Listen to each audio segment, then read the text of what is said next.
4 ജീവികൾ, 24 മൂപ്പന്മാർ, കോടാനുകോടി ദൈവത്തിൻ്റെ ദൂതന്മാർ കാലം ഉണ്ടായതു തുടങ്ങി ഇന്നും ദൈവത്തെ സ്തുതിക്കുന്നു, ആരാധിക്കുന്നു.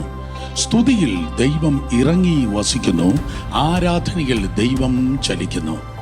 എത്രയോ നല്ല നല്ല ഗാനങ്ങൾ, നൂറുകണക്കിന് ദൈവമഹത്വം ഇറങ്ങി വസിച്ചതായ പ്ലാറ്റ്ഫോമുകൾ.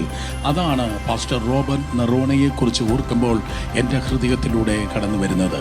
33 വർഷത്തിലധികമായി കർത്താവിൻ്റെ തേജസ്സിൻ്റെ സുവിശേഷം ലോകത്തിൻ്റെ വിവിധ സ്ഥലങ്ങളിൽ ശുശ്രൂഷിക്കുമ്പോൾ ഒരു നിഴൽ പോലെ എന്നോടൊപ്പം അദ്ദേഹം ചേർന്ന് നിൽക്കുകയുണ്ടായി. തൻ്റെ ജീവിതത്തിനായി, തൻ്റെ സമർപ്പണത്തിനായി ഞാൻ ദൈവത്തെ സ്തുതിക്കുന്നു.